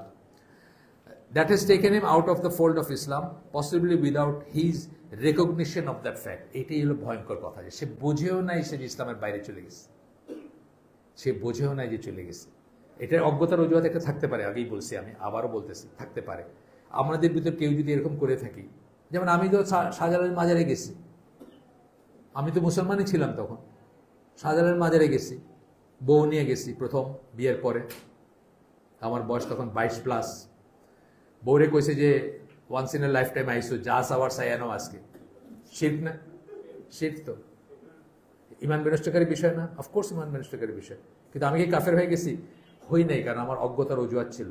আমি যখনই বুঝছি তখনই আমি আবার ইমান দোহরাইছি। ইমান দোহরাইতে গেলে কোনো কাজই কোনো মানুষের সামনে করতে হবে এমন কোনো কথা নেই। নিজে আল্লাহর কাছে মাফ চাবেন, নিজে শাহাদা উচ্চারণ করবেন, নিজে বলবেন। এরকম যদি কোনো কাজ কখনো করে থাকেন, এখন নাও অ্যান্ড হিয়ার তওবা করে ফেলবেন, নিজেই করে ফেলবেন। আর যদি মনে করেন যে এমন কিছু করছেন যেটা ধরেন আপনার সন্তান, তারা এটা সাক্ষী, বা তারা বিভ্রান্ত হইতে পারে, তারা মনে করছে আব্বা করছে এটাই ঠিক, তাইলে তাদের সামনে শাহাদা পড়তে পারেন যে আমি ভুল করছি, এই কথা তোমাদের বলছিলাম, আমার এই স্ট্যান্ডটা ভুল, আজকে তোমাদের সামনে আমি আবার শাহাদা উচ্চারণ করলাম যে আমি এটা রিনাউন্স করলাম, এটা ত্যাগ করলাম, এটা বাদ দিলাম। এটা আমারটা আমি বললাম আপনাদের সাক্ষী রাখার জন্য না, আমি দাওয়াতের কাজের জন্য বলতেছি যে আমার মতো আপনারা অনেকেই অন্য একটা কিছু করে থাকতে পারেন, হ্যাঁ, অন্য একটা কিছু করতে পারেন। ডেমোক্রেসিকে মনে করে থাকতে পারেন যে আপনার মানে দুনিয়াতে একটাই মানে সুখে বসবাস করার জন্য একটা জিনিসই আছে, হ্যাঁ। তো এটা এটা এটা মনে করে থাকতে পারেন, আজকে তওবা করে ফেলবেন ইনশাআল্লাহ, শেষ। এবং শাহাদা উচ্চারণ করবেন আল্লাহর সামনে, আল্লাহর কাছে। গেল এটা। এরপরে আসতেছে 4 নাম্বারটা, এটা হচ্ছে এই 12টা পয়েন্টের সবচেয়ে ইম্পর্টেন্ট পয়েন্ট এবং আমাদের জন্য সবচেয়ে রিলেভেন্ট পয়েন্ট, আমাদের এখানে যারা আসি অথবা মুসলিম ইন জেনারেল বলতে পারেন, ইভেন প্র্যাকটিসিং মুসলিম তাদের জন্য। সেটা হচ্ছে যে আল্লাহ রসুল সাল্লাল্লাহু আলাইহি সাল্লাম যে জীবন ব্যবস্থা নিয়ে আসছিলেন, মিনিং শরিয়া, ওয়ে অফ লাইফ, পুরা লাইফ, সকালে ঘুম থেকে উঠে রাত্রে ঘুমাইতে যাওয়া পর্যন্ত যা করতেছেন সবকিছুর ব্যাপারে ইসলামের সে আছে। ঘুম থেকে উঠলে কিভাবে বসবেন, কি দোয়া পড়ে উঠবেন, টয়লেটে যাবেন, অজু করবেন, টয়লেট থেকে বাইর হবেন, অজু থেকে বাইর হবেন, মসজিদের দিকে হাঁটবেন, মসজিদে ঢুকবেন, অ্যান্ড সো অন। রাত পর্যন্ত নিজের দরজাটা খুললেন, নিজের দরজাটা বন্ধ করলেন, আবার এসে খুললেন। প্রত্যেকটা জায়গায় ইসলামের একটা সে আছে, তাই না? আপনাকে একটা কমপ্লিট কোড অফ লাইফ দিয়ে গেছে, প্রত্যেকটা ব্যাপারে আছে। টয়লেটে কি করে বসবেন, কি করে পানি নেবেন, মানে কত ছোট কত মাইনর জিনিস আছে। পায়জামাটা পরতে কোন পাটা আগে দিবেন, কি বলে পড়বেন, স্যান্ডেলটাতে ঢুকাইতে পা গিয়ে কি করবেন, মানে প্রত্যেকটা আছে না, প্রত্যেকটা ব্যাপারে সে আছে, কমপ্লিট কোড অফ লাইফ। আপনি যদি মনে করেন যে অন্য কিছু এর চেয়ে better, democracy, secular humanism, capitalism, Marxism, socialism, communism, যে কোনো কিছুকে যদি আপনি মনে করেন এটার চেয়ে বেটার, আপনার ইমান নষ্ট হয়ে যাবে, you are out of the fold of Islam. এই একটা দোষে কিন্তু আমরা অনেকেই দুষ্ট হয়ে থাকতে পারি। আমি পলিটিক্যাল লাইনে কেমনি করতেছি, পলিটিক্স করতে বাংলাদেশের পলিটিক্স কিসের উপর দাঁড়ায় আছে, কিসের উপর দাঁড়ায় আছে, এটার উপর দাঁড়ায় আছে বাংলাদেশের পলিটিক্স। আরো একটা, হ্যাঁ, মিথ্যার উপর। আরেকজন বলছেন একটা শর্ত দিলে সব পলিটিক্স বন্ধ হয়ে যাবে, যে খালি একটা ওয়াদা করেন, কোনোদিন মিথ্যা কথা বলবেন না, আর কোনো পলিটিক্সই নেই, সব পলিটিক্স শেষ। আচ্ছা, তো বলতেছেন যে সুপিরিয়র গেল এটা। এরপরে আয়াত কোট করতেছেন যেগুলো, সেগুলো আমরা একটু পড়ি। প্রথমটা করতেছেন, we sent you O Muhammad not except as a mercy for the worlds, রহমতুল্লিল আলামিন। আলামিন হচ্ছে প্লুরাল, এটার উপরে দুইটা মত আছে। একটা মত হচ্ছে যে জিন এবং ইনসান, এই দুটা ওয়ার্ল্ড। আর একটা মত হচ্ছে যে এই পৃথিবীর বাইরে অন্যত্র জীবন থাকতে পারে, এটাও একটা প্রপোজিশন, কিন্তু এটাও অনেক স্কলাররা বলেন। বা আরো অন্য জীব থাকতে পারেন, বা আরো অন্য আল্লাহর সৃষ্টি থাকতে পারেন যাদের কথা আমরা জানি না, আমাদেরকে জানানো হয় নাই। এলিয়েন ফেলিয়েন যা কিছু বলে আজকে, if there is, if at all, যদি থেকে থাকে আর। 2 নম্বরটা হচ্ছে খুব ইম্পর্টেন্ট আয়াত, আপনারা সবাই জানেন, একটু আগে যেটা বলছি, আল ইয়াউমা আকমালতু লাকুম দীনাকুম, এই যে সূরা মায়েদার 3 নম্বর আয়াত। আজকের দিনে আমি তোমাদের জন্য তোমাদের দিনকে কমপ্লিট করে দিলাম, আল্লাহ বলতেছেন, এবং তোমাদের উপর আমার ফেভারকে কমপ্লিট করলাম, এবং তোমাদের জন্য ইসলামকে দিন হিসাবে নির্ধারণ করে দিলাম। এটা বিদায় হজের মাঠ, মানে আল্লাহ রাসূল সাল্লাল্লাহু আলাইহি ওয়াসাল্লাম মারা যাওয়ার 81-82 দিন আগের ঘটনা এটা। তো এই দিনের পরে পৃথিবীতে মাত্র 2টা দিন, দিন আল ইসলাম, দিন আল কুফর, এছাড়া কোনো দিন নেই। এই যে বললাম, প্রথমে বলছি আমরা যে আইদার আপনি মুসলিম অথবা আপনি কাফের, মাঝামাঝি কিছু নাই। তো এটা বললেন যে এটা কি করে হয়, যে আল্লাহ বলতেছেন যে আল্লাহ সমগ্র মানবকুলের জন্য বা সমগ্র জগৎ সমূহের জন্য মার্সি, রহমত করে রাসূলকে পাঠাইছেন, এবং আল্লাহ বলতেছেন যে মানে বিদায় হজের মাঠে বলতেছেন যে দিনকে কমপ্লিট করে দিয়েছেন। এটা বলার পরে কেউ এটা চিন্তা করতে পারে যে আরেকটা ওয়ে অফ লাইফ হইতে পারে, জীবন ব্যবস্থা হইতে পারে যেটা ইসলামের চেয়ে সুপিরিয়র, এটা মনে করার মানে ভিতরেই কুফরটা নিহিত আর কি, যে ইচ্ছে বেটার। তার মানে আল্লাহ বুঝেন নাই, আল্লাহ জানেন না, তাই না? আল্লাহ বুঝেন নাই, আল্লাহ জানেন, আল্লাহ ভুল করছেন, অথবা আল্লাহ জানার কিছু বাকি ছিল। এটা হলো ফ্রেডরিক নিটশে বা এরকমের ফিলোসফাররা বলতো যে আল্লাহ বলে কেউ নাই, আর থাকলেও উনি ইরেলিভেন্ট, উনি ডেড। কেউ বলছে ডেড, কেউ বলছে উনি ইরেলিভেন্ট, ওনার কোনো রোল নাই জীবনে। এটা তাদের কথা, আমরা তো এটা বলতে পারি না মুসলমান হিসেবে। এরপরে বলতেছেন, আমি যেটা বলছি একটু আগে, if anyone believes that socialism, capitalism or any other man-made form of life is superior or better than the laws and guidance of Islam, that person has left the fold of Islam, even if he prays, fasts and continues to call himself Muslim. সে নামাজ পড়ে, সে রোজা রাখে, সে নিজেকে মুসলিম বলে, তবুও সে আসলে ইসলাম থেকে বাইরে হয়ে গেছে। আমাদের পলিটিশিয়ানদের অবস্থা কি বুঝেন তাইলে? আমাদের পলিটিশিয়ান কিন্তু নামাজ পড়ে, মানে আমি কমিউনিস্টদের কথা বলতেছি না, আমি মেইন স্ট্রিম যারা তাদের কথা বলছি। মেইন স্ট্রিম বলতে আওয়ামী লীগ এবং বিএনপি বলতেছি আমি। পড়ে না তারা? নামাজ পড়ে, কিন্তু তারা নামাজ পড়ে, হজও করে, রোজা রাখে, বিসমিল্লাহির রহমানির রহিম বলে, বাংলাদেশ জিন্দাবাদ বলে, মানে এগুলোর ভিতরে মনে করে যে একটা ইসলামী ভাব আছে আর কি। কিন্তু তারা ডেমোক্রেসি এবং জাতীয়তাবাদ, জাতীয়তাবাদ হচ্ছে আরেকটা, এটা ইমান বিনষ্টকারী ব্যাপার আর কি। তারা এগুলাকে বিশ্বাস করে বা এগুলোকে মনে করে আর কি। যাই হোক, তো বলতেছেন যে অনেকেই মনে করে যে কেউ যদি বলে যে 7th সেঞ্চুরি অ্যারাবিয়াতে ওইটার জন্য ভ্যালিড ছিল, কিন্তু এখন আর এগুলো ভ্যালিড না। রাসূল সাল্লাল্লাহু আলাইহি ওয়াসাল্লাম যা বলছেন, যা করছেন, হাত কাটার কথা বললাম, শরিয়া ল হাত কাটা, এখন বর্বর, এটা এখন এটা চলে না। কেউ যদি বলে হুদুদ পানিশমেন্ট বা এই ধরনের জিনিস আরও আছে অনেক কিছু, যেটা সেকেলে, সেটা ওই সময় চলতো, এখন আর চলে না, তাইলে সে ইসলাম থেকে বাইরে যাবে। আমাদের দেশেই আছে ফতোয়ার এগেনস্টে একজন বিচারপতি ছিলেন না, মানে আনফর্চুনেটলি উনি আমার নেইবার ছিলেন এক সময়, আমি ওনাকে চিনি, চাচা ডাকতাম ওনাকে। ওনার বাবা কিন্তু খুব রিলিজিয়াস মানুষ ছিলেন, কিন্তু উনি ফতোয়ার এগেনস্টে দিয়েছেন এবং বলছেন যে অন্ধকার যুগে জাতিকে আর অন্ধকার যুগে নিয়ে যাওয়া যাবে না। মিনিং কি? মানে রাসূলের সময়টা হচ্ছে অন্ধকার যুগ, সেখানে নিয়ে যাওয়া যাবে না, মানে এই কথার ভিতরেই শেষ, আর কিছু বলার অবকাশ নাই আর কি। যাই হোক, তো বলতেছেন অনেক কথা বলছেন, আমি এগুলো স্কিপ করে যাই। এরপরে এসে বলতেছেন যে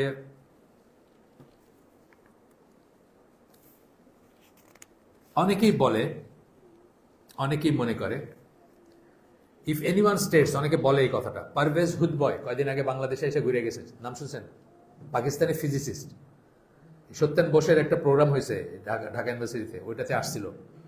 সে বলছে ইমরান খান যখন ইংলিশ মিডিয়াম স্কুলে রসুলের সিরা কম্পালসারি করছে, তখন সে বলছে, আমি নিজে শুনছি, নিজে দেখছি, যে আবার অন্ধকার যুগে নিয়ে যেতে চাইতেছে জাতিটাকে।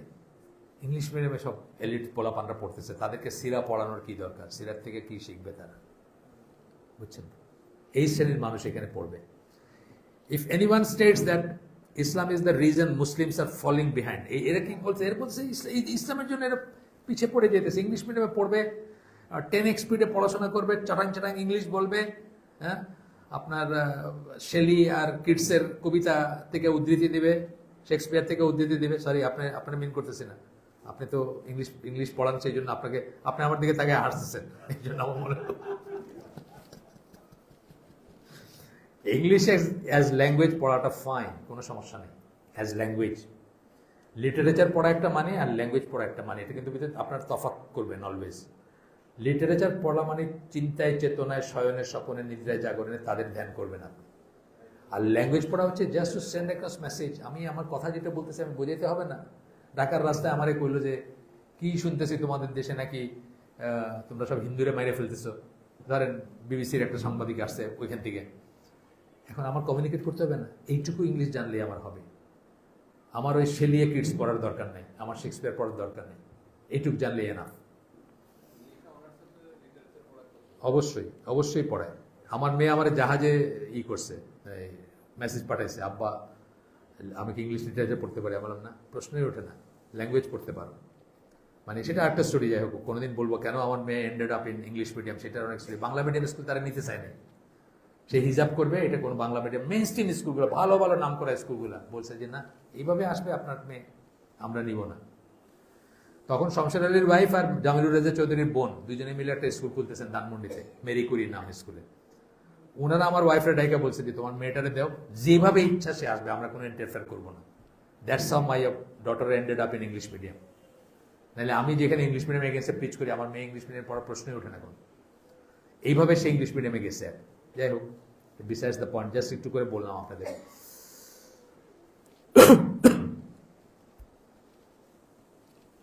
এই জন্য ইসলাম ইজ দ্য রিজন, ইসলামের জন্য আমরা পিছায় পড়তেছি। অনেক মানুষ মনে করে এটা।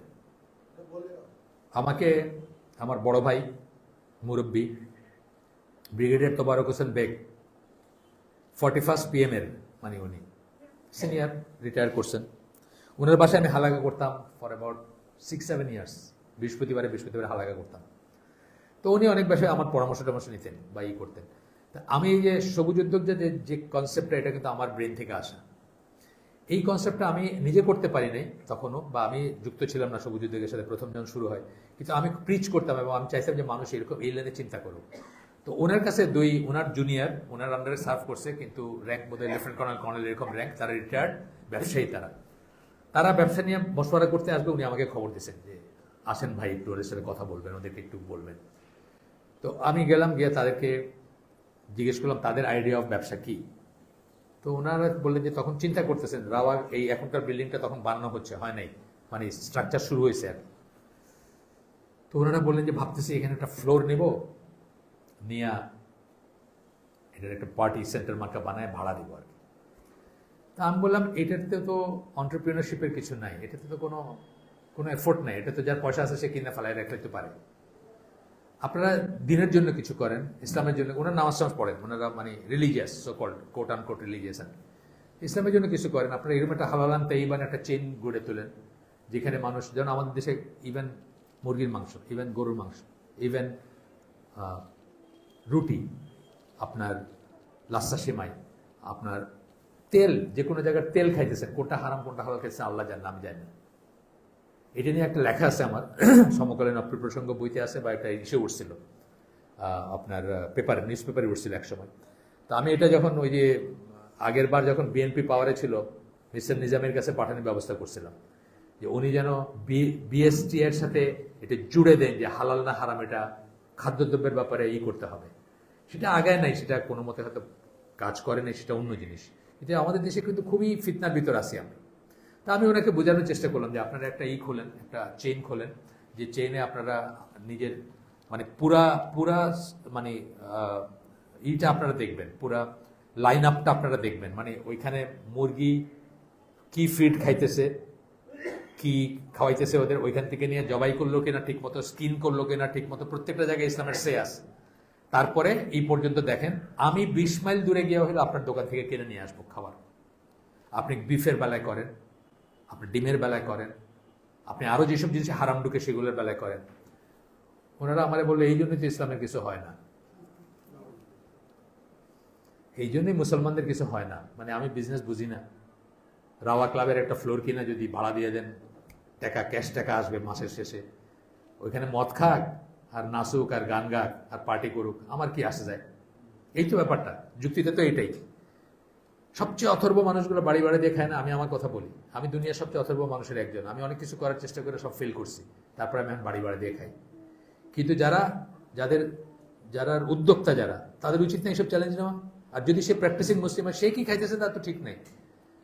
আমি এই যে আপনার সিঙ্গাড়া নিয়ে আসলেন, আমি তো এই সিঙ্গাড়াটাও আমার হঠাৎ মনে হলে আমি খাইতে পারি না।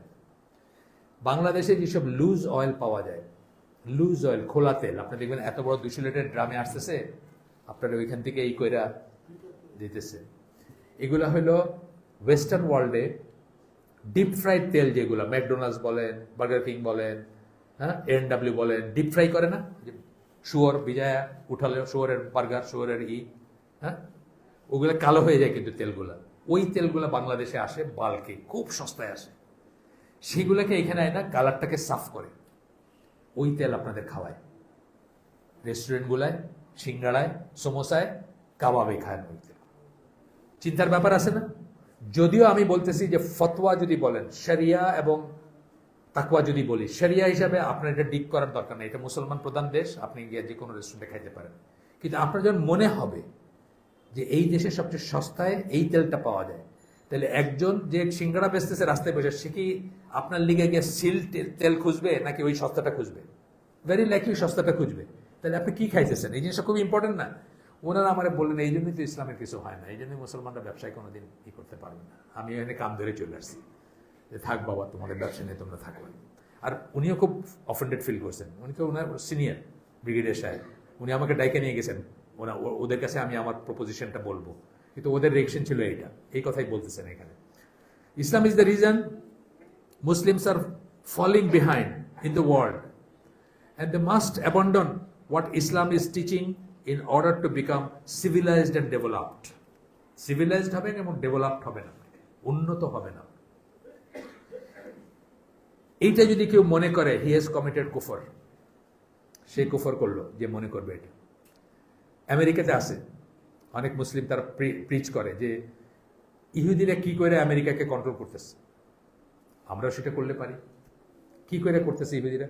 সমস্ত শুড়িখানা, মদ খাওয়ার জায়গাগুলো এবং সমস্ত পর্নোগ্রাফি, সমস্ত হলিউডের সমস্ত ফিল্ম ইন্ডাস্ট্রি, এটা তারা নিয়ন্ত্রণ করে অশ্লীলতার মাধ্যমে, মদের মাধ্যমে, মাদক দ্রব্যের মধ্যে। নিজেরা কিন্তু খায় না, নিজেরা কিন্তু ওইসব করে না। একটা ইহুদি দেখবেন নিউ ইয়র্কে 14টা বাচ্চা পিছিয়ে নিয়ে হাঁটতেছে, ওই লম্বা দাড়ি, কালা ইয়ার, মাথায় একটা ইয়ার মুলকা ওই ক্যাপ পরা আছে, কিন্তু আপনাকে নষ্ট করতেছে। কিন্তু মুসলমানরা এখন আফসোস করতেছে যে আমরা এরকম করতে পারি না, দিকে আমরা পিছিয়ে আসি। এই হামজা ইউসুফের একটা লেকচারে শুনছিলাম, 3,500 লিকার স্টোর আছে শুধু শিকাগো শহরে, যেটা মুসলমানরা চালায়। লিকার স্টোর, অফ লাইসেন্স সব বলে, যেটা মানে সন্ধ্যার পরে খোলা থাকে, গেলে আপনি মদ কিনতে পারবেন না ওইগুলো। তো ওগুলার ক্যাশ বাক্সের উপরে লেখা ইয়া রাব্বি, মানে আল্লাহ যেন বরকত দেন আর কি। তাদের যুক্তি আমরা তো খাই না, ভাই কাফেররা খায়, কাফেররা খায়, কাফেররা কিনে, আমাদের কি, আমরা তো খাই না। এটা কি জায়েজ নাকি? আপনি যেটা হারাম এটা কাফেররা খাওয়াইতে পারেন নাকি? না, পারেন না। আপনার জন্য যেটা হারাম ওটা কাফেরের জন্য হারাম, আপনি তাকে খাওয়াইতে পারেন না। হারাম কি আপনার জন্য আলাদা নাকি? এটা তো ইহুদি সুন্নাহ। তো এই ইহুদি সুন্নাহ ফলো করতেছে না, থেকে আফসোস করতেছে, এই জন্য আমাদের কোনো উন্নতি হয় না। বসুন্ধরায় ঢোকার যে রাস্তাটা আছে না, ওইখানের গল্প শুনছি। পাশাপাশি দুইটা, আমি জানি না এখন আছে কিনা, যখনকার গল্প প্র্যাকটিক্যালি একজন বলতেছেন, পাশাপাশি দুইটা দোকান, মুসলমানের দোকান, হিন্দুর দোকান, একই রকম গ্রসারি শপ। একটা নাকি একদম, হিন্দুরটা নাকি একেবারে মানে দিয়া সারতে পারতেছে না, মুসলমানটা অলমোস্ট কাস্টমার নাই বললেই চলে। কি ব্যাপার? সবকিছুর দাম একটু কম ওইখানে, সবকিছুর দাম একটু। পরে বললো আমাকে যে চিনি যে 1 কেজি দিতেছে, কোনো চিনি 1 কেজি না, অন্তত 50 গ্রাম কম আছে। বলছি আপনি বাসায় গিয়ে মাপতেছেন নাকি? না, মাপতেছেন না তো, নিক্তি দিয়ে। তা আপনি যদি আফসোস করেন যে আমি ওর মতো হইতে পারলাম না, তাহলে আপনার আফসোসটা ভুল না? আপনার আফসোসটা ভুল। সিলেটে জামাতে ইসলামের এক আমার ছোট ভাই হয় আর কি, রুকন, সিলেট ইস্টের আমির ছিল এক সময়, এখন কি জেলে ছিল আমি জানি না, বাইরে এসে কিনা। তাকে সব পার্টির কথায় সে আপনার স্কুলের প্রিন্সিপাল ছিল একটা, ওইটা ছাইড়া ল পড়া বারে জয়েন করছে। তারপরে আমার একদিন বলছে, এনাম ভাই সব সাকসেসফুল লয়ার সিলেটে তো সব হলো হিন্দু। তার কারণ হলো মিশা কথা বলতে তো 1 সেকেন্ডও লাগে না। এখন আমি যদি আফসোস করি যে আরে ও এত সাকসেসফুল, আমি হইলাম না, আমার সমস্যা আছে না? আমার জানা উচিত সেটা। এরপরে সূরা মায়েদার 44 নম্বর আয়াত, ফেমাস আয়াত, আপনারা জানেন, whoever does not judge by what Allah has revealed such are disbelievers, তারা হচ্ছে কাফের। এই আয়াতটা কোট করতেছেন। তাহলে জাজ করতে হবে কি দিয়া? আল্লাহরই দিয়া। আরেকটা কথা বলি আপনাদের, আমার হায়াতে কুলাবে কিনা আরেকদিন নাও বলতে পারি, সেটা হলো ইনারই লেখা একটা বই আছে, বই না, একটা পিস আছে, যেখানে উনি বলতেছেন যে অনেক সময় আমরা না বুঝে ডেভেলপমেন্ট কথাগুলো বলি। যে কোনো ডেভেলপমেন্ট মুসলমানদের জন্য হইতে হবে তার ভ্যালিউজ এবং গোল, এই দুইটা যদি ঠিক থাকে তবে সেটা ডেভেলপমেন্ট। ভ্যালিউজ মানে কি? আমার কতগুলো মূল্যবোধ আছে, আমি ঘুষ খাবো না, আমি ঘুষ দিব না, আমি সুদ খাবো না, আমি সুদ দিব না, আমি মিথ্যা কথা বলবো না, মিথ্যা কথা বলাবো না কাউকে দিয়ে, এগুলো আমাদের ভ্যালুজ না? গোল কি আমাদের? আল্লাহর জমিনে আল্লাহর কথা সুপ্রিম হবে, এটা হচ্ছে আমাদের গোল। এইটার কন্ট্রারি যদি কোনো কিছু হয় সেটা হইলো কাউন্টার ডেভেলপমেন্ট, ওটাকে আমরা ডেভেলপমেন্ট হিসেবে কনসিডার করতে পারি না, করবো না, এটা উনি বলছেন। উদাহরণ ধরেন, আপনার একটা বয়লার এসে পড়ে রয়েছে চিটং পোর্টে, কাস্টমস ঘুষ চায়, আপনি চিন্তা করলেন ঘুষ চাইছে $1,000, আর ওই বয়লারটা যদি আইনা আমি কাশিমপুরে বসাই দিতে পারি, বা শফিপুর আছে না গার্মেন্টসের সাম্রাজ্য, তাহলে প্রতিদিন আমার $1,000 লাভ হবে। তা আপনি চিন্তা করলেন, এটা প্রোডাক্টিভিটি চিন্তা করে আপনি বললেন যে স্পিড মানি $1,000 দিয়েই দিলাম, বয়লারটা ঢাকায় চলে আসলো, কমিশন হয়ে গেল, এবং আমি $1,000 করে ওখান থেকেই হবে। $1,000 না, $1,00,000 পার ডে যদি প্রসিড হয়, তাইলেও আপনার জন্য ওই $1,000 ঘুষ দেওয়া জায়েজ না। এটা হলো ইসলাম। আর যদি আপনার ডেভেলপমেন্টের দোহাই দিয়ে ওইটা করেন, উন্নতির দোহাই দিয়ে ওটা করেন, ওটা হলো আমার জন্য কাউন্টার ডেভেলপমেন্ট, কারণ ওইটা আমাকে করাপ্ট করতেছে, আমার মূল্যবোধের এগেনস্টে যাচ্ছে, সুতরাং এটা আমি করতে পারি না। ডেভেলপমেন্টের সংজ্ঞা হচ্ছে এরকম ইসলামে। সবসময় চিন্তা করবেন, যখনই আপনাকে এই যে এনজিওগুলো এসে আমাদের দেশটা শেষ করে দিছে, কিসের নামে করছে? ডেভেলপমেন্টের নামে করছে। আমাদের মেয়েদের ঘর থেকে বাইর করছে, আমাদের মেয়েরা সংসার করবে না, আমাদের মেয়ের গৃহবধূ হবে না। এই যে লক্ষ লক্ষ গার্মেন্টস কর্মচারী, এটা নিয়ে আমার অনেক সমালোচনা আছে, গালিগালাজ করছে অনেক আমাকে, দেশটারে উন্নতি দেখতে চাই না, এটা করতে চাই না, কিন্তু সামাজিক স্ট্রাকচারটা ভাঙে পড়তেছে, আপনারা বুঝেন, দেখেন, আপনারা খেয়াল করে দেখেন। এবং কারা ভাঙে পড়তেছে, কাদের স্ট্রাকচার ভাঙতেছে? যারা লোয়েস্ট স্টার্টা যেটাকে বলি, সবচেয়ে আনুভূমিক বলি আমরা, যেটা মানে বেস লেভেলের মানুষ যাদের উপরে কিন্তু দেশটা দাঁড়ায় থাকে, তারা বুঝে না, দিন খুব ভালো বুঝে না, কিন্তু ওই দিনের বিরুদ্ধে কিছু করা যদি দেখে চলে তারা কিন্তু প্রথম সারিতে গিয়ে প্রোটেস্ট করে। সেই মানুষগুলোকে আপনি নষ্ট করে দিচ্ছেন। আজ থেকে 20 বছর আগে কল্পনা করা যাইতো না যে একটা মেয়ের গ্রামে আউট অফ ওয়েডলক একটা বাচ্চা হবে, বিবাহ বহির্ভূত একটা বাচ্চা হবে, কল্পনা করা যাইতো না 20 বছর আগে গেছে। এখন দেখেন বহু বাচ্চা গ্রামে বড় হইতেছে, শহরে আইসা লিভ টুগেদার কইরা বাচ্চা প্রডিউস করছে, সেটার বাপমার কাছে রেখে আসছে, বাপমা নাতি নাতনি পালতেছে, কিন্তু আসলে সেটা যার সন্তান। এইভাবে আপনার ম্যাট্রিক্স যেটাকে বলি, ভূমি যেটাকে বলি, যার উপর সমাজটা দেশটা দাঁড়ায় আছে, এটাকে নষ্ট করে দিচ্ছে। আপনার ক্ষেত নষ্ট করে দিচ্ছে, ক্ষেত বলে না, ক্ষেত নষ্ট করে দিচ্ছে। নষ্ট ক্ষেতে নষ্ট ফসল হবে, ধোতরার গাছে কোনোদিন আপেল হবে না, ধোতরাই জন্মাবে। আপনার সব শেষ করে দিচ্ছে, কিসের নামে? All in the name of development and economy. কিন্তু বোঝার ব্যাপার আছে, মুসলমানদের ঘিলু খরচ করার ব্যাপার আছে এখানে। Actually, this kind of kufr on a wide scale is relatively new in the world of Islam. এই কুফর, এই শ্রেণীর কুফরটা যে আল্লাহর মানে এই যে মনে করা যে ইসলামের জন্য আপনার পিছায় পড়তেছেন, ইসলামী জিনিসপত্র মানলে মানে 1 মিনিটে আমি শেষ করে দিব। আমরা যেখানে যতটুকু আল্লাহ দিয়েছেন ততটুকু সেখান থেকে আগামী দিন কি করব। When Islam was dominant, ইসলাম যখন ডমিনেন্ট ছিল, একটা সময় ইসলাম ডমিনেন্ট কালচার ছিল, এটা খুব ইম্পর্টেন্ট ব্যাপার। কিন্তু ডমিনেন্ট কালচার ছিল তখন হিন্দুরাও পর্দা করতো, এই দেশে হিন্দুরা পর্দা। আমি একজনের সাথে সেল করছি, আমার সেকেন্ড ইয়ার ছিল, রমেশ কৌশল, তার বাড়ি হচ্ছে সিমলা, হিমাচল প্রদেশে। তার বউ এখনো তার বাপের বাড়ি, মানে ছেলের বাপের বাড়ি, শ্বশুর বাড়ি যাইতে ওড়না জড়ায় যায়। কেন? মুসলমানদের থাকতে থাকতে এটা ইন্ডিউসড হয়েছে। আপনি যখন ডমিনেন্ট থাকেন তখন আপনারটা ইন্ডিউসড হয়। তো এইটা বলতেছেন, ইসলাম যখন ডমিনেন্ট ছিল, Muslim had faith that they were following the best way of possible. তাদের বিশ্বাস ছিল যে তারা সবচেয়ে ভালো জীবন ব্যবস্থাটা ফলো করতেছে। However, when the West became to dominate Muslim lands and when Muslims started measuring things only with the view of material progress, যখন ওরা আমাদেরকে শাসন করতে শুরু করলো এবং শুধুমাত্র মেটেরিয়াল প্রোগ্রেস দিয়ে আমরা সবকিছু বিচার করতে শুরু করলাম, কোনটা ভালো, কোনটা এফেক্টিভ, কোনটা সাকসেসফুল, এটা যখন করতে শুরু করলাম, তখন কি হলো? দে বিগান টু কোয়েশ্চেন ইসলাম। তখন তাদের মনে ইসলাম নিয়ে সংশয় চলে আসলো। তখন জন্ম হলো কামাল আতাতুর্কের, মোহাম্মদ আব্দুর এবং স্যার সৈয়দ আহমদের। They began to call for the abandonment of Sharia. শরিয়াকে ত্যাগ করার জন্য তারা আহ্বান করতে শুরু করলো, and the following of the western laws, এবং পশ্চিমা আইন ফলো করার জন্য করলো। In essence, they called for abandoning Islam. কিন্তু আসলে তারা কিসের দিকে ডাকছে আপনাকে? ইসলাম ত্যাগ করার দিকে ডাকছে, কাফের বানানোর দিকে ডাকছে আপনাদেরকে। Following the ways of Jahiliya, এবং এখনো কিন্তু ডাকতেছে। এই দেশের ডেমোক্রেসির কথা শুনতেছেন না, খালি আমাদের লম্বা লম্বা দাঁড়িয়েলা মানুষরা কইতেছে না যে গণতন্ত্র সমুন্নত রাখতে তারা এই আন্দোলন করে এখন চেষ্টা করে যাইতেছে সবকিছু। হ্যাঁ, আল্লাহ আমাদেরকে তৌফিক দেন। সুবহানাকা আল্লাহুম্মা ওয়া বিহামদিকা আশহাদু আল্লা ইলাহা ইল্লা আনতা আস্তাগফিরুকা ওয়া আতুবু ইলাইক। আমরা যে শুনলাম তার ভিতরে ভালো কিছু শুনে থাকলে সমস্ত প্রশংসা আল্লাহর, আলহামদুলিল্লাহ। খারাপ কিছু শুনে থাকলে সমস্ত ব্যর্থতা আমার, এবং সেটা শয়তানের তরফ থেকে। আল্লাহ আমাদেরকে তৌফিক দিন যা ভালো শুনলাম তার উপর আমল করার। আসসালামু আলাইকুম ওয়া রাহমাতুল্লাহি ওয়া বারাকাতুহু।